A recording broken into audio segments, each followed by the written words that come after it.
अस्सलाम वालेकुम दोस्तों, मैं हूं सुबुही उस्मान और आप देख रहे हैं सुबुही का पाकिस्तान।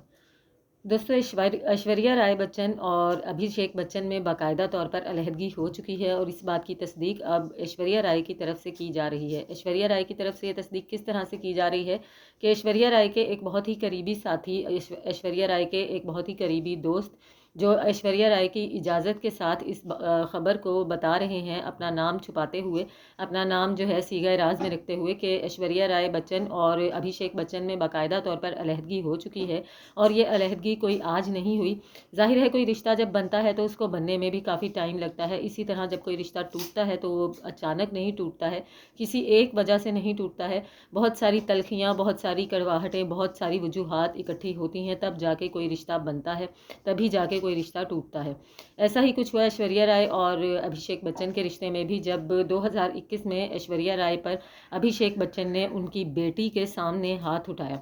अब ये हाथ उन्होंने उन पर क्यों उठाया और किस वजह से उठाया, तो इसकी डिटेल कुछ इस तरह से है कि आपको याद होगा कि आज से तकरीबन 7-8 साल पहले, या इससे भी हो सकता है पहले, मैं गलती पर हूँ, तो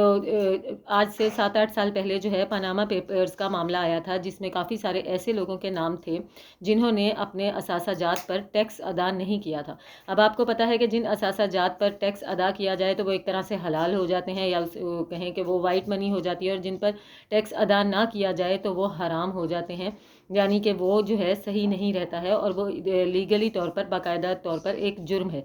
इन नामों में, जहाँ पर हमारे पाकिस्तान के भी काफ़ी बड़े बड़े लोगों के उसमें नाम आए थे, नवाज शरीफ साहब का भी उसमें नाम आया था। इसी तरह इंडिया में भी इंडस्ट्री के भी काफ़ी सारे ऐसे लोग थे जिनका उसमें नाम आया था, जिसमें अजय देवगन भी शामिल है, और उसी के साथ साथ ऐश्वर्या राय का नाम भी इसमें आया था। अब जया बच्चन जो है, आपको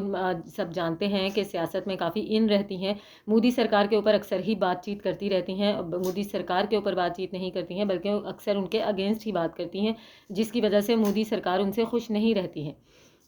इस वजह से जैसे ही ऐश्वर्या राय का नाम जो है पनामा पेपर्स में आया, तो ऐश्वर्या राय की इन्वेस्टिगेशन शुरू हुई, और ये इन्वेस्टिगेशन काफ़ी सख्त तरीके से की गई, जिसका ऐश्वर्या राय पर बहुत ही बुरा असर हुआ और उन्हें काफ़ी बुरा महसूस हुआ, और ये सब उनकी बेटी के सामने हुआ। जिसके बाद ऐश्वर्या राय ये चाहती थी कि वो इंडिया छोड़कर कहीं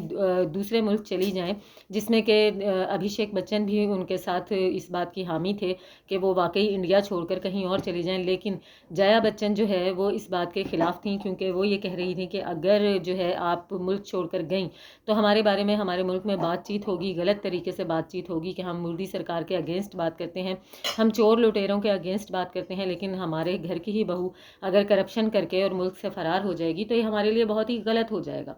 जिस पर ऐश्वर्या राय ने अपनी आवाज़ उठाई और उन्होंने बहस की, और ये बहस इतनी तूल पकड़ गई, ये बहस इतनी ज़्यादा तवालत इख्तियार कर गई कि जो है अभिषेक बच्चन को ऐश्वर्या राय को चुप कराने के लिए उन पर हाथ भी उठाना पड़ा, उनको ज़दोकोब भी करना पड़ा, और ये तमाम काम जो है अमिताभ बच्चन और जया बच्चन और इनकी साहबजादी जो थी अभिषेक बच्चन और ऐश्वर्या राय की, इनकी साहबजादी के सामने ये तमाम सीन हुआ 2021 में। और इसके बाद इनके मामलात गाहे बगाहे इतने ख़राब होते चले गए कि उसके बाद ऐश्वर्या राय ने तकरीबन बच्चन फैमिली से अपना कट ऑफ कर लिया। वो किसी भी पार्टी में इस फैमिली को रिप्रेजेंट नहीं करती थी, हर जगह पे अपनी बेटी के साथ वो एंटर होती थी और अपनी बेटी को और ख़ुद को ही रिप्रेजेंट करती थी। कहीं पर भी, किसी भी इवेंट पर, किसी भी मौके पर, किसी भी फैमिली इवेंट में आपको अमिताभ बच्चन साहब के फैमिली इवेंट में ऐश्वर्या राय साहिबा नहीं नज़र आएंगी। इसकी तमाम वजूहात यही थी कि ऐश्वर्या राय में और अभिषेक बच्चन में बाकायदा तौर पर अलहदगी हो चुकी है। अब ये दोनों अलग रह रहे हैं, और उससे भी ज़्यादा जो है हैरत की बात यह है कि अब ऐश्वर्या राय ने बाकायदा तौर पर इस चीज़ के ऊपर बात करना शुरू कर दी है। उनकी तरफ से ये बात जो है अब एक्सपोज हो गई है कि उनके और अभिषेक बच्चन के बीच में अब उस तरह से ताल्लुकात नहीं हैं, और इस चीज़ को 3 साल गुजर चुके हैं कि 3 साल से दोनों मियाँ बीवी अलग रह रहे हैं। ऐश्वर्या राय अपनी बेटी के साथ रहती हैं। आपकी इस बारे में क्या राय है, मुझे ज़रूर बताइएगा। मिलती हूँ आपसे अपनी अगली वीडियो में, तब तक के लिए अल्लाह हाफ़िज़।